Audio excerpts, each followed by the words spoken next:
Bonjour à toutes et à tous et bienvenue sur Culture Nutrition. Aujourd'hui, nous allons parler de la vitamine A. La vitamine A a été découverte en 1913 par Elmer McCollum et Marguerite Davis. C'est la première vitamine à être découverte. Elle fait partie des vitamines liposolubles, c'est-à-dire que nous pouvons retrouver la vitamine A dans des aliments contenant des acides gras. Et elle est également assimilée uniquement en présence d'acides gras. Nous la retrouvons dans l'organisme sous 4 formes: le rétinol, le rétinal, l'acide ritonoïque et le phosphate de rétinyle. Nous pouvons également la retrouver dans les végétaux sous forme de carotène, avec les alpha, bêta et gamma carotènes. La bêta-carotène, la forme la plus courante, est aussi un antioxydant. La vitamine A est assimilée par l'intestin grêle. Elle a besoin de sels biliaires et d'acides gras pour être absorbée. Les carotènes doivent passer par la case hydrolyse avant de passer la barrière intestinale.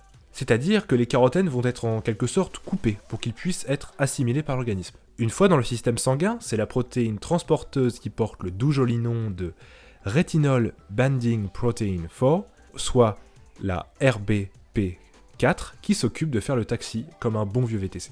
Et c'est encore le foie qui s'occupe de la synthèse de cette protéine de transport. Cette protéine permet à la vitamine A de vagabonder dans le système sanguin pour aller jusqu'aux organes cibles, c'est-à-dire les organes qui ont besoin de vitamine A.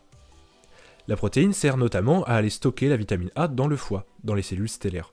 De nombreux mammifères ont un système de stockage de la vitamine A identique à l'être humain.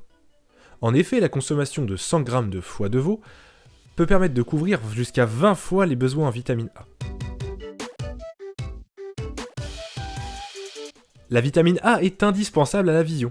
En effet, elle subit d'abord une photoisomérisation, puis une phototransduction dans le nerf optique. Cela permet ainsi de créer l'influx nerveux qui va envoyer les informations de l'œil jusqu'au cerveau. Pour faire simple, la vitamine A va permettre de créer un signal électrique dans l'œil, et ce signal électrique va être traduit par le cerveau en images.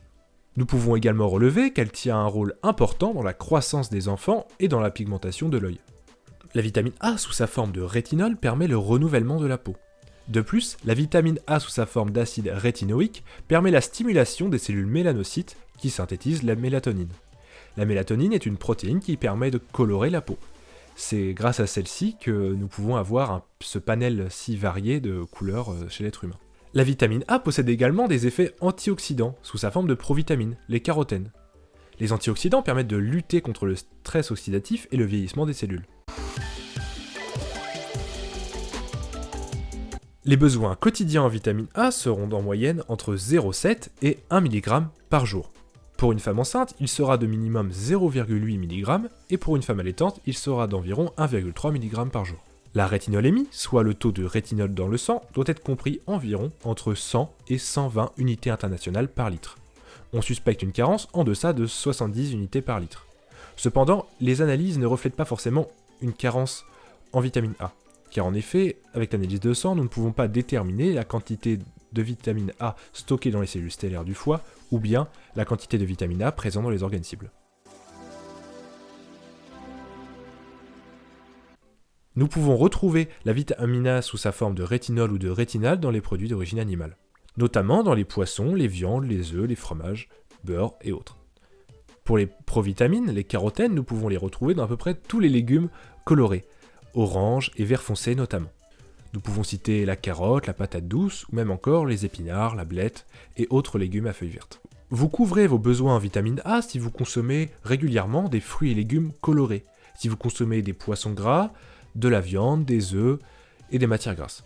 Si votre alimentation est suffisamment équilibrée et variée, vous n'avez alors relativement aucun risque de développer une carence. Cependant, pour les personnes suivant un régime végétarien, veillez à consommer assez régulièrement des œufs pour couvrir vos besoins en vitamine A.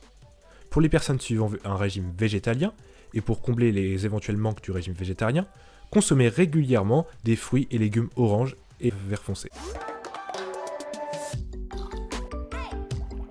Vous l'aurez compris, si vous n'avez pas de vitamine A, vous ne pouvez pas voir.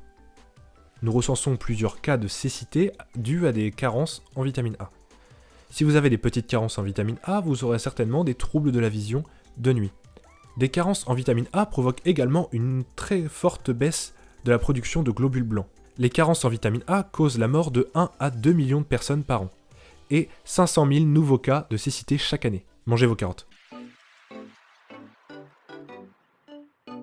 Bon, déjà pour être en excès de vitamine A, il faut y aller. En général, il faut consommer des compléments alimentaires en grande quantité ou du foie, par exemple de mammifères, en grande quantité. Mais comme je le disais, il faut y aller. Un excès de vitamine A peut entraîner un grossissement du foie. On appelle ça une hépatomégalie, due à la forte quantité de vitamine A à stocker. Cela peut également causer des troubles digestifs. En effet, avec la forte quantité de vitamine A à gérer, les intestins vont pas pouvoir absorber toutes les vitamines A qui s'y trouvent. Pour la femme enceinte, un excès de vitamine A peut être très dangereux. En effet, un excès peut entraîner des malformations du fœtus. Donc ne jouez pas les apprentis sorciers à prendre des compléments alimentaires à tout va.